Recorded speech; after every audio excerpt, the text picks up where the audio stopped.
All right, so throughout 3.4, we've already kind of talked about the importance of being a responsible credit card user, and we've talked about the fact that interest is earned on your outstanding balance. So interest is earned or owed, I guess would be better here, on any outstanding balances you carry.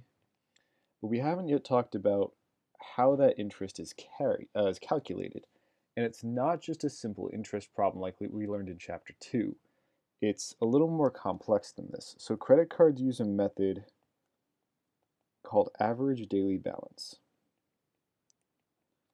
to calculate your interest. And what this is really saying is kind of on average throughout the month, whatever the balance on average was that I was carrying throughout the month, that's the number they're going to use to assess their interest that they're going to charge you.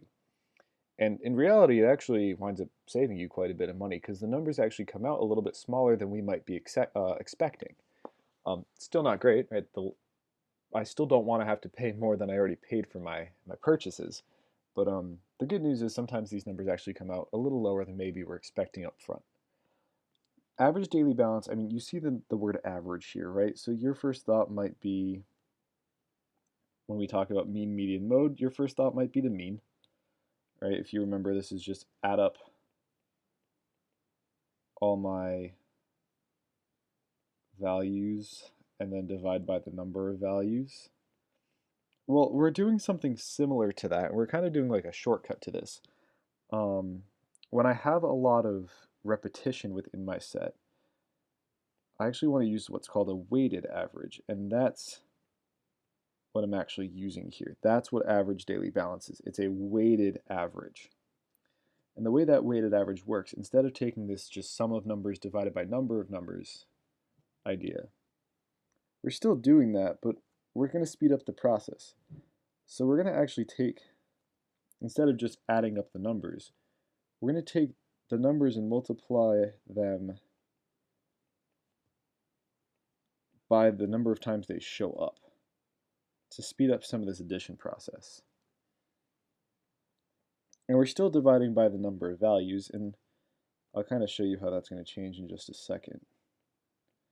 But this bit here, put this in like a box, is really what I'm talking about when I'm talking about my weighted average, and I'll show you what that means with this example. So I want to find the average of this data set. And as you can see, I actually have a little bit, and actually I'll keep that color, I have a little bit of repetition. I've got 4 5s, I've got 2 7s, I got 3 2s. So the first thing I might want to do is let's chart these frequencies. So for example, the number 5 shows up 4 times, and the number 10 shows up 8 times. Sorry, no it doesn't. The number 10 shows up once. The number 8 shows up once. The number 7 shows up twice, and the number 2 shows up 3 times. Well, of course, I could just go in and add all these together. I could say 5 plus 5 plus 5 plus 5 plus 10 plus 8 and so on. But that's a little time consuming, and mathematicians are lazy. So we like to find a shortcut, and we know that multiplication is repeated addition. So instead of just adding 4 5s, I'm just going to multiply 5 times 4. Actually, let me pick a different color again. I'm going to multiply 5 times 4 and get 20, and that's where this sum of frequency times value comes from. This is the frequency times value part. So 10 times 1 is 10, 8 times 1 is 8, 7 times 2 is 14, 2 times 3 is 6.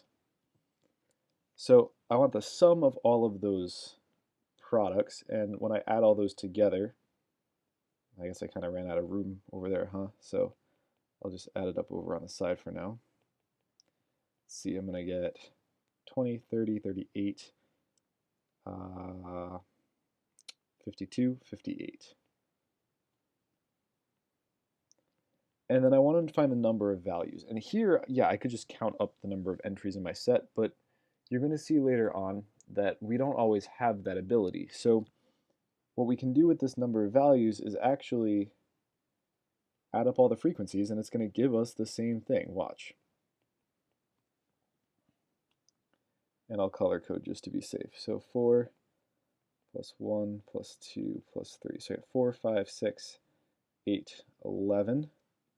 And sure enough, if I count these up, I got 1, 2, 3, 4, 5, 6, 7, 8, 9, 10, 11 terms.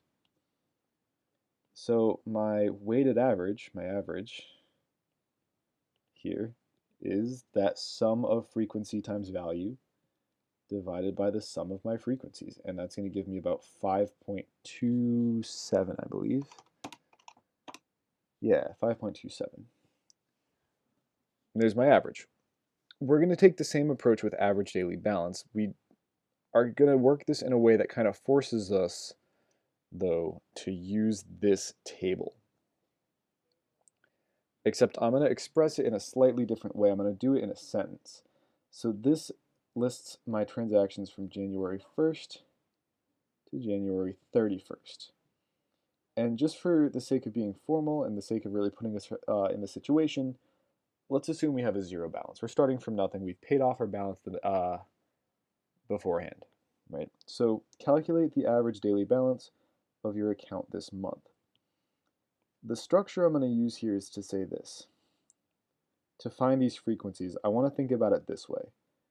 For blank days, I owe blank dollars.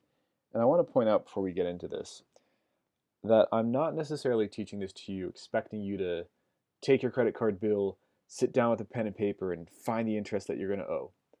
But this way, when you do inevitably get charged interest on your purchases, you know where the number's coming from, and you have the ability, if you needed to, if maybe something looks particularly wrong with the interest, to calculate it if you had to. But the bigger idea here is just so you know where these numbers are coming from. You don't want to be caught off guard by the numbers. You want to know where the banks are getting the money, where the banks are getting these figures from. And it makes you a smarter and more responsible credit card user. So let's carry this out. For blank days, I owed blank dollars. Well, we see that on the 1st, I made a purchase of $5.45. So starting on the 1st, I carried a balance of $5.45. And how long did I carry that balance for? Well, I carried that balance all the way up until January 20th when I made another purchase, and actually I made 2 more purchases. That brought my balance to $26.95. So from the 1st up to and including the 19th, I carried a $5.45 balance. So how many days is that? Well, it's starting on the 1st, so you could kind of just reason it out that way, but if we needed to, we can always count, right? January 1st, 2nd, 3rd, 4th, 5th, 6th, 7th, 8th, 9th, 10th. 11, 12, 13, 14, 15, 16, 17, 18, 19. So for 19 days, I owe $5.45. I carried a balance of $5.45.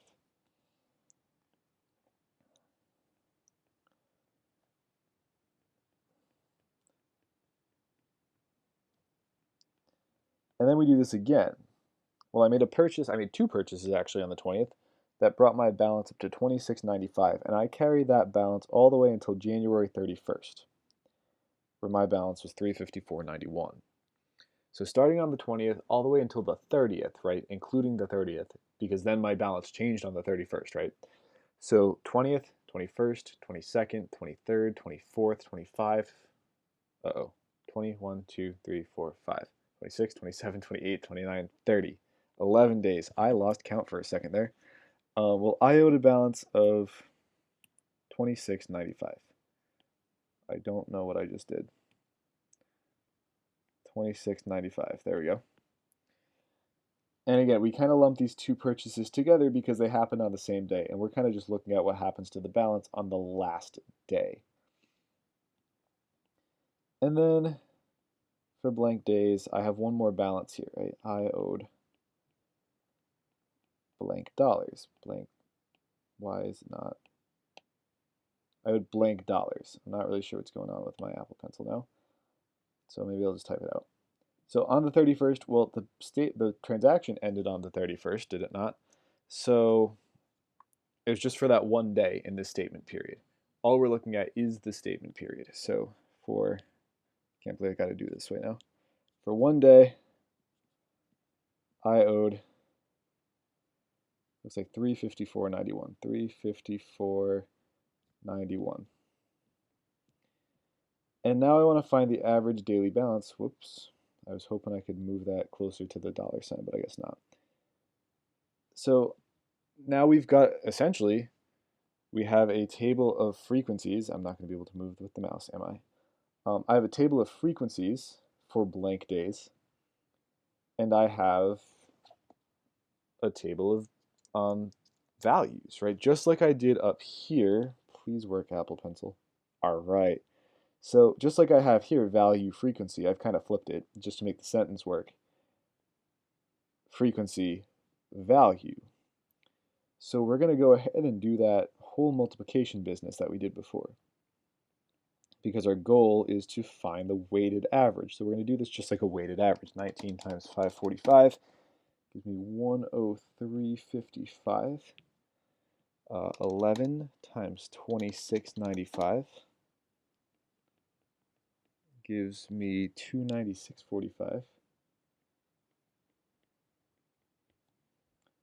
And 1 times 354.91 is just 354.91. So here's now the sum of my products, just like I had up here, just like I had over here. And if I add those all together, I get, let's see here, plus 296.45 plus 354.91 is 754.91. And that gets divided by the number of values, or in this case, the number of days in the statement. So I would also just add those up, and I'm going to get 31. So my average daily balance is the sum of those products divided by the number of days. And I get a balance of about $24.35 per day. So on average, I carried a balance of about $24, which is crazy because even with this big number, this big purchase here, it didn't affect my average that much. And that's because it happened at the end of the month and it only counted for one day, right? If we look at our weights, this 545 has a lot more weight than the 354.91.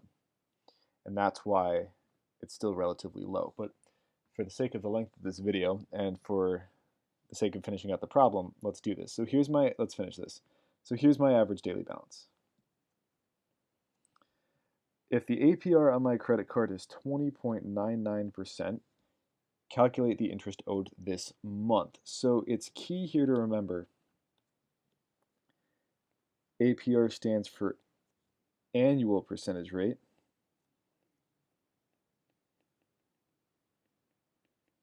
Annual percentage rate, but I'm talking about monthly interest. So I want to turn this into a monthly percentage rate.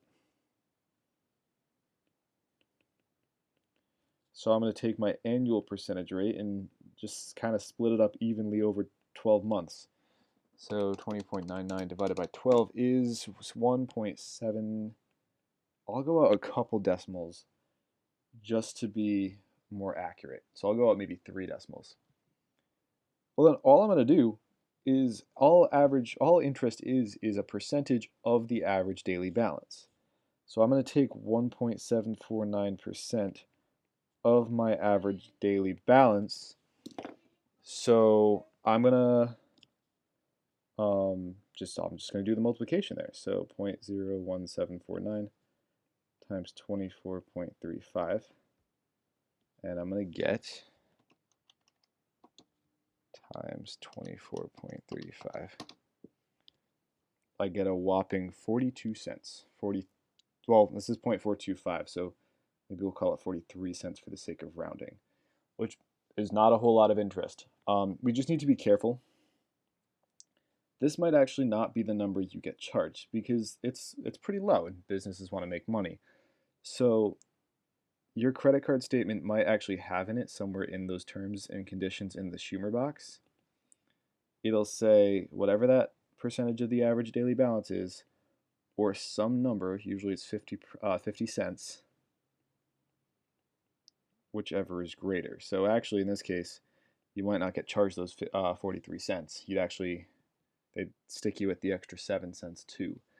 But this is this would be the process for average daily balance and how credit cards actually come up with the amount of interest that they charge you.